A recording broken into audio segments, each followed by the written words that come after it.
información diaria son cuatro mails. Bueno, la vamos a mandar por correo electrónico y también la vamos a subir a la página web, en un enlace que va a decir etimología. Ahí va a estar expuesto toda la info que le está mandando él, creo que de poesía. Eso es lo que... Listo, gracias. Lo primero que voy a enviar es lo que me habías pedido vos y otro, que es sobre poética, poesía, etcétera, etcétera, ¿no? Eso ya se lo mandé. Y vamos a ver, porque ahí también voy a subir cosas sobre narraciones breves, un poco de todo. ¿Cómo? No tengo idea. En donde dice Javier que se lo va a mandar por mail, supongo, para que tengan el link. Ok, bueno, bárbaro. La última vez que nos vimos, habíamos dicho, porque bueno, tomamos cosas que tenían que ver con el silencio, con hablar, lo inefable, lo inaudito y todo lo demás, y habíamos quedado en hoy hablar sobre la memoria, y bueno, entonces vamos a hablar sobre memoria y sobre olvido también, y vamos a terminar leyendo un par de poesías sobre el olvido fundamentalmente, ¿no? Muy bien. Volviendo con todo esto, ustedes discúlpenme si soy reiterativo con esto de cómo una comunidad lingüística dice las cosas, ¿no? Entonces hoy vamos a ver o a desarrollar las formas en que el español y algunas otras lenguas construyen esta idea de la memoria. Y también vamos a empezar a ver lo contrario de la memoria, que es el olvido, ¿no? Y bueno, vamos a terminar fundamentalmente con esto de de algunas poesías sobre la memoria. Hay infinidades, por eso preferí tomar el olvido, que también es como saben ustedes, un motivo poético, literario importante, ¿no? Porque si la poesía es imagen y tiene que ver con... es imagen y ritmo, ¿no? Y tiene que ver con las vivencias, tanto la memoria como el olvido son vivencias fuertes, ¿no? Muy bien. Siempre selectivas. ¿Cómo? Siempre selectivas. Sin lugar a dudas. Tiene que ver con el individuo. Exacto, porque tiene que ver con, obviamente, la medida humana del que recuerda. Exacto. Además, porque, como en todo, la memoria, el olvido también, pero desde otro punto de vista, es una narración. Nosotros recordamos un texto en el sentido de una concatenación de imágenes y acciones que tienen coherencia y tienen cohesión. Eso es una de las definiciones posibles de narración, digamos. Pero aparte, ya está comprobado científicamente, lo plantea todas las ciencias cognitivas, que las memorias o los recuerdos en realidad son construcciones. A ver, dicho de otra manera, dado un hecho fáctico, cualquiera, qué sé yo, se cae el pizarrón. Eso es lo que llama un hecho. Ese hecho tiene un espesor, es decir, es algo, pero yo lo percibo. Entonces, para mí, el pizarrón se cayó, y para otro dicen, mirá, alguien lo hizo caer, otro dice, mirá qué mal construido que estuvo el pizarrón. Es decir, un hecho que es fáctico, que tiene un espesor, es percibido y es narrado de una manera y es recordado después. Es más, ya está comprobado, reitero, por las ciencias cognitivas, que cuando uno cuenta historias y hace memoria, en realidad inventa un porcentaje muy importante de lo que está contando. ¿Sí? Añade datos, añade cosas. ¿Sí? Hechos puntuales en la vida del mundo. Por ejemplo, ¿cuántas veces nos han preguntado qué hacías vos en el momento que te enteraste la muerte de Kennedy? Yo me acuerdo perfectamente que estaba parada con la campana de la escuela. Es decir, no me voy a olvidar nunca de ese hecho. O otra cosa que ha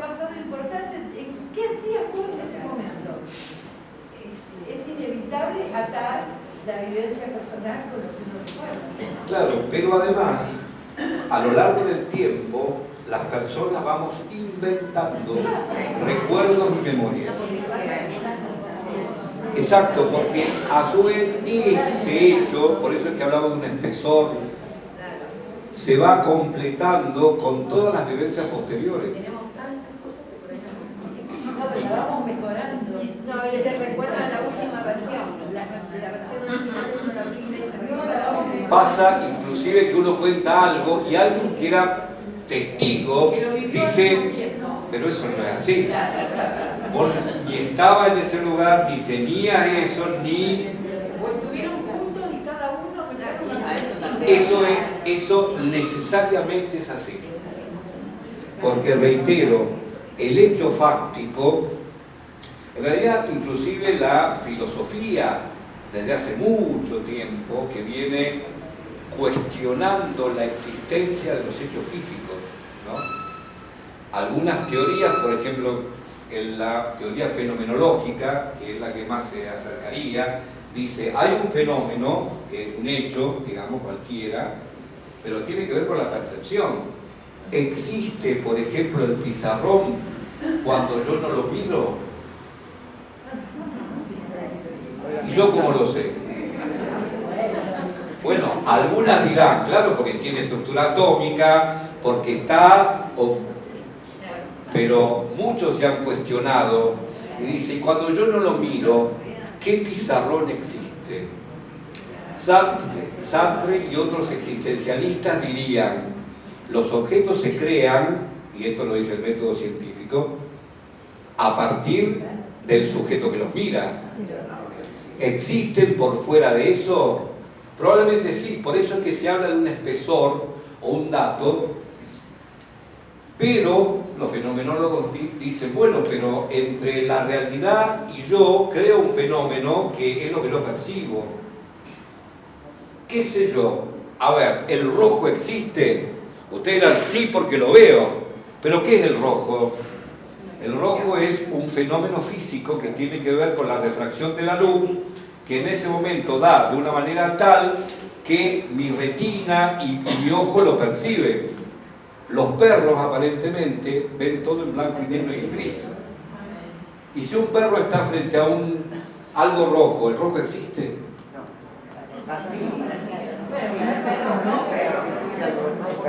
Entonces la existencia tiene que ver con aquel que mira. De noche cuando no hay luz todo es negro. Digo, Todos los gatos son pardos.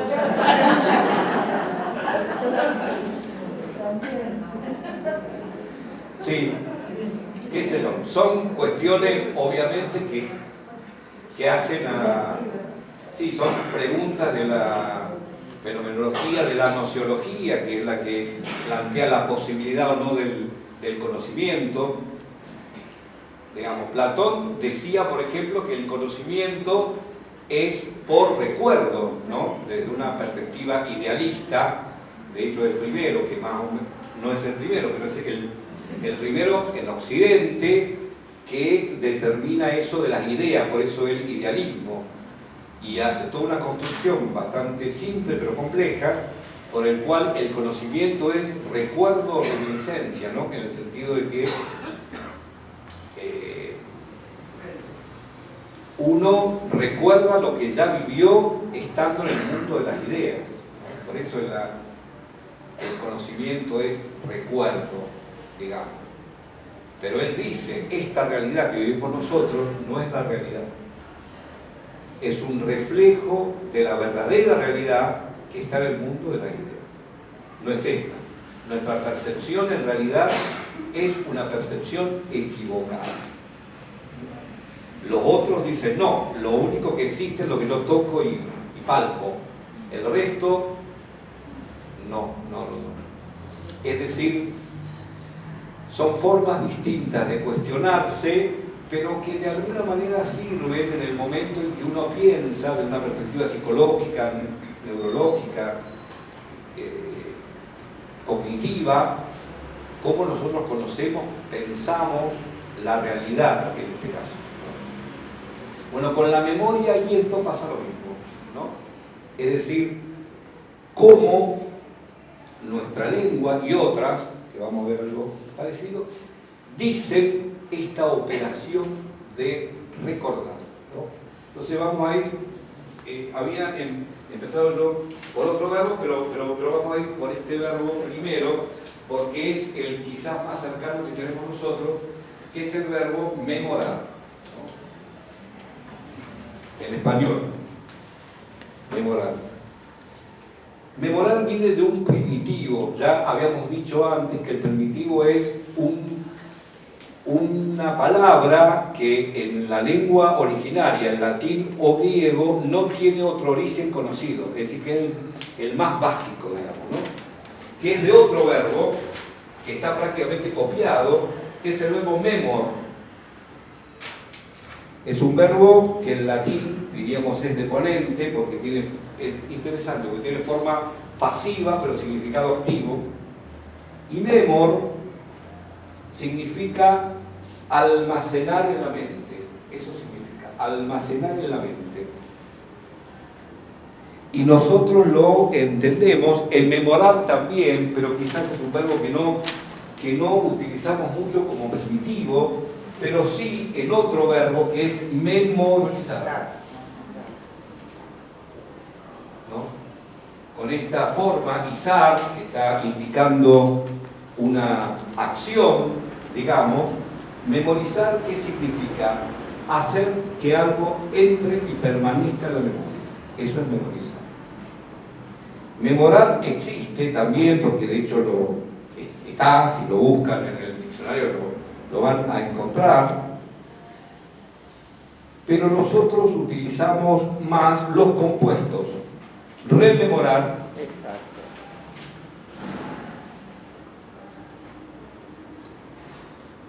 Este re significa la acción de repetición. Volver a poner en la mente. Y el otro que es conmemorar.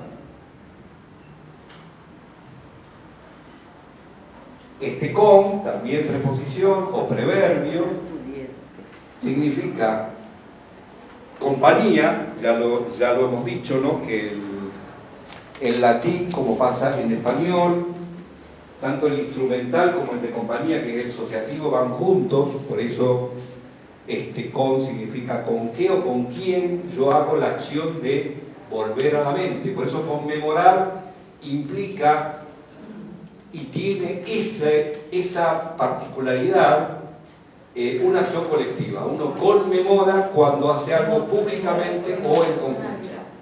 Ese con significa en compañía y completamente. Es un perfectivo, se llama. Perfectivo, porque es perfección.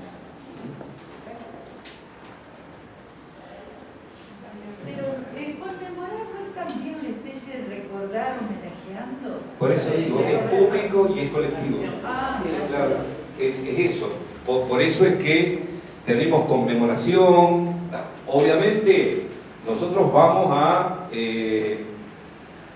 los verbos en general o los sustantivos, pero acá tenemos memorable, memorizable, memorización, conmemoración, conmemorativo, conmemorable, qué sé yo, memorioso, en este caso un adjetivo, ¿no? Que tiene que ver aquel que tiene capacidad para memorizar, por ejemplo, ¿no? Es decir, son todas esas formas que hacemos la familia completa de palabras, vamos a estar una hora con todo lo que se puede hacer, digamos, ¿no? Pero vamos a la idea que es esto de volver a la memoria, ¿no? Mantener en la memoria.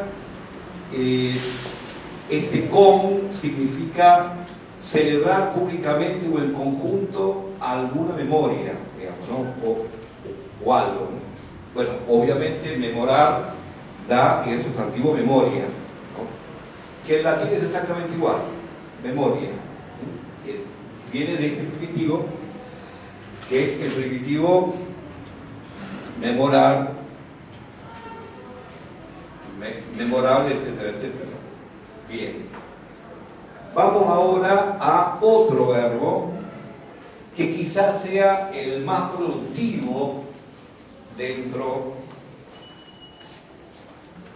de todo este conjunto, que es el verbo recordar. Quizás ya sepan que recordar viene de un verbo latino también, que es recordari, porque también es tiene un infinitivo que es pasivo, y recordar viene de re, volver, otra vez, y cors cordis, que significa corazón. Cors cordis, volver algo al corazón. Que de hecho, si bien no está del todo claro, pero muchos autores, tanto médicos como filósofos, han planteado que la sede de la memoria, al menos de la memoria afectiva, estaba en el plexo, es decir, en el corazón. También estaba en la mente, porque si bien Aristóteles tiene ahí una ambivalencia, porque cuando habla del cerebro dice no está muy claro si refrigera la sangre o sirve para otra cosa. Claro, cuando uno toma un cerebro de vaca, todo lo demás, humano también, es gelatinoso y es frío. Entonces estaba eso de no saber bien esto, pero de todas maneras el lenguaje reconoce esto del corazón como órgano de la memoria y la mente como órgano del razonamiento, digamos, ¿no? No por nada la palabra latina para el demente es demente, demens, dementis, que viene de privación, y mens mentis, mente. El demente es aquel privado de su mente. El que no tiene mente, ¿no? Obviamente es un demente. Entonces hay alguna idea de que en la cabeza está el raciocinio,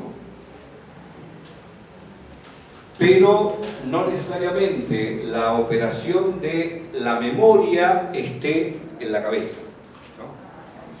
Si bien, por ejemplo, el italiano, ¿cómo dice olvidar? Dimenticare. ¿Y cosa es dimenticare? Dimenticare mens mentis. De alguna manera, demente y dimenticare tienen la misma raíz. Solo que el italiano es fundamentalmente olvidarse, ¿no?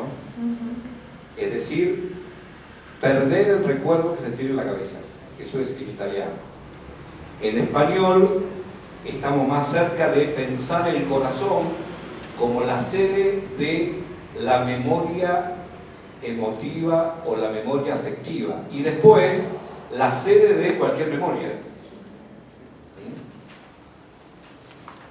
Recordar, que a su vez tiene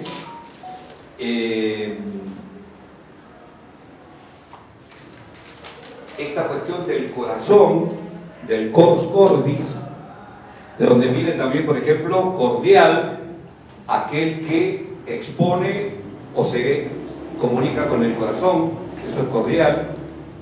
Pero también tenemos, por ejemplo, acordar, que proviene de accordare en latín, que proviene de ad y cors, o cordis, si quiere, ¿no? Que significa unir los corazones.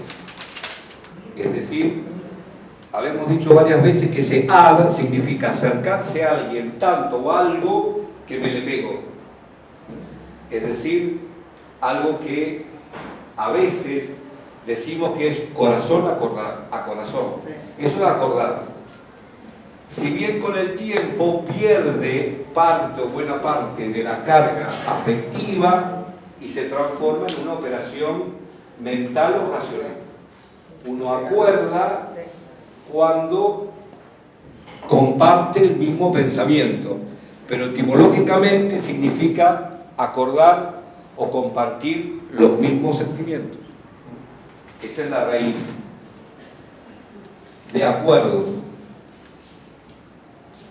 Pues sería un sinónimo de consensuar entonces. Sí, no, de algún no. Consenso tiene otra raíz, obvio, pero son sinónimos. Acordar, consensuar, sí. Vamos a la otra, concordar. Otra vez, el con, por completo y en conjunto, significa unir los corazones con los de otros. De aquí viene la famosa concordia. Y obviamente, discordar.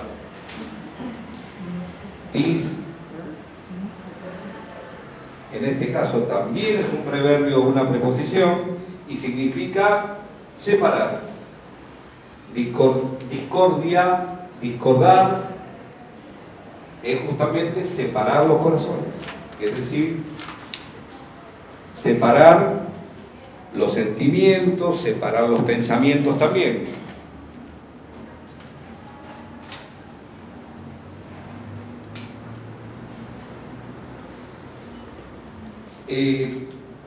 El inglés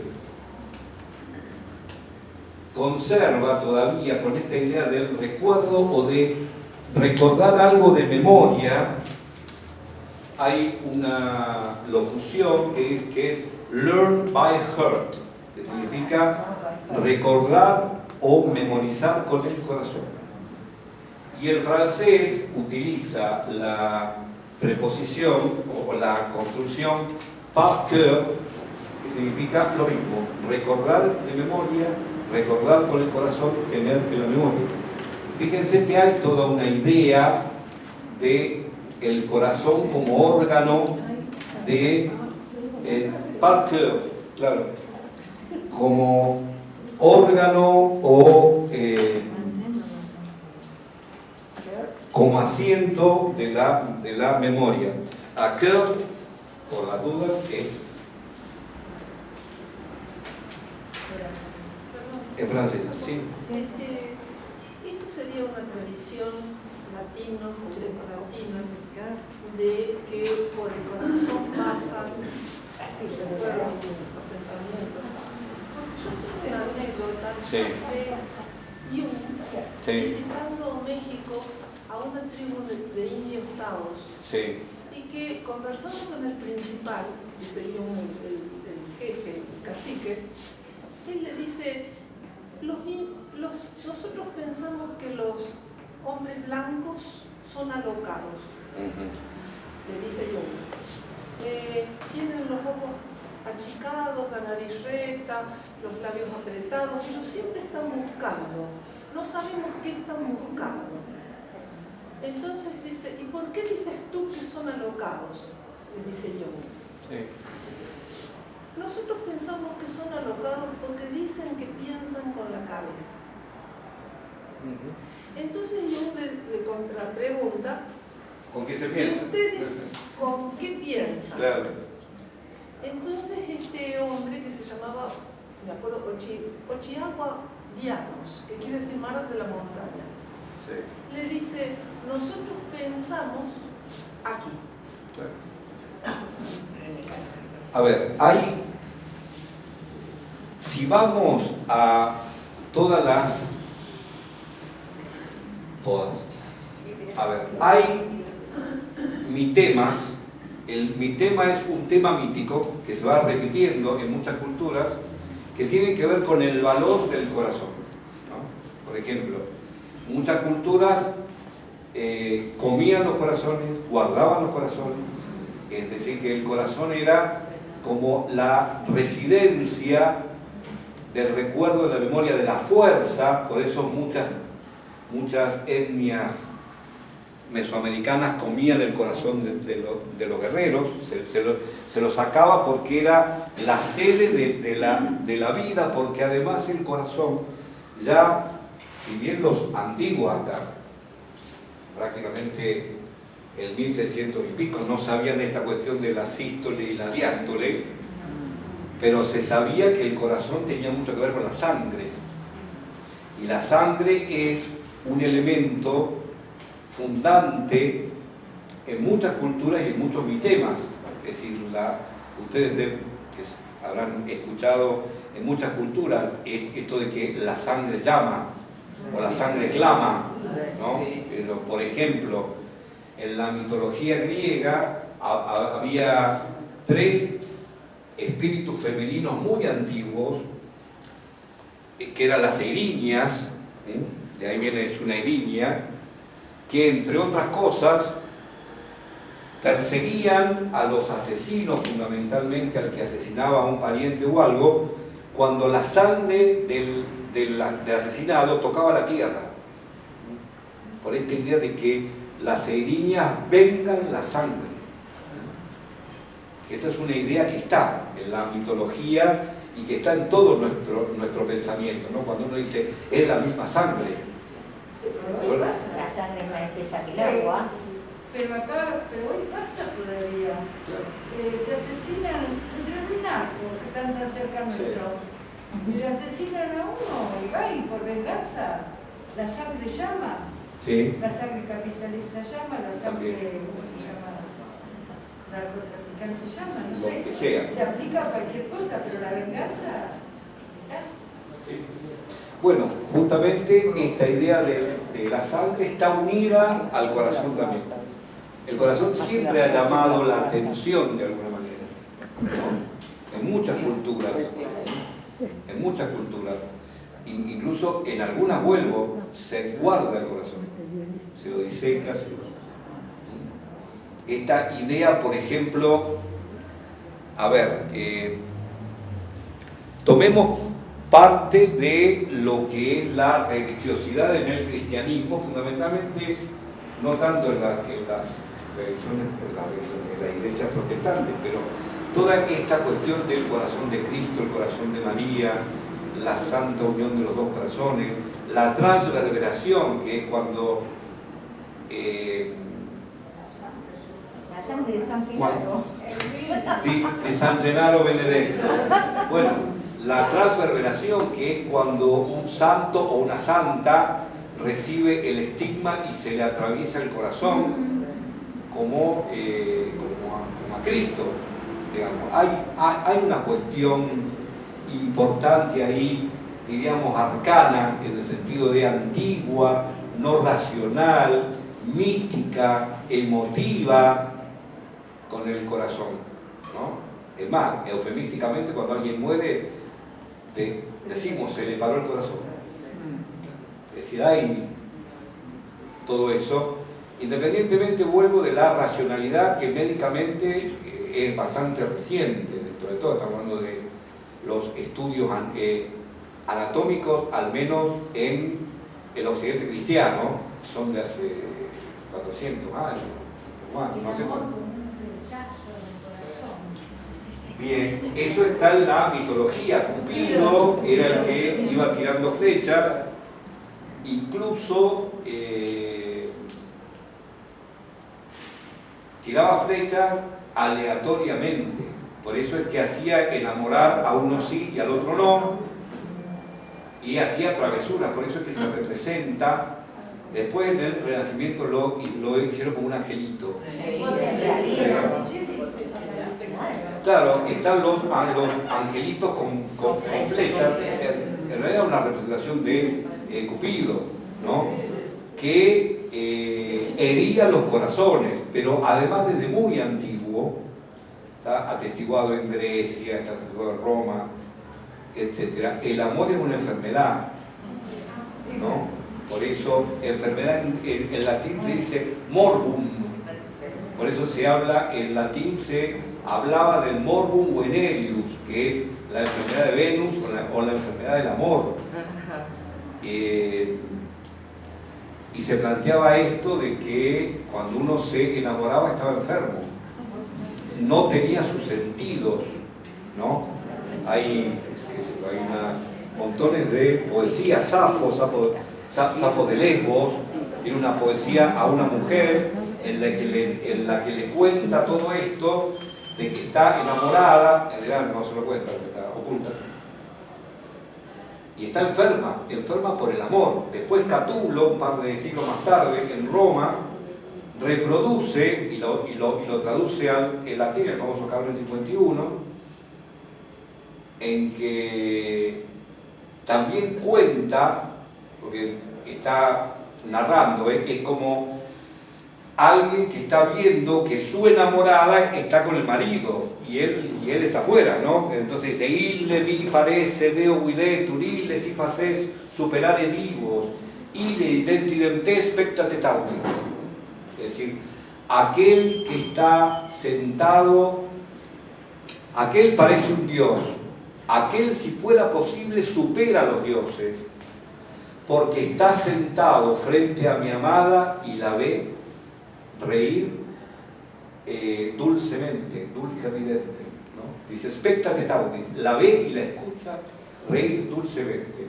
Entonces dice, cuando yo veo eso, se me nubla la vista, me tintinean los oídos, siento un ardor en todos mis miembros. Sufrimiento.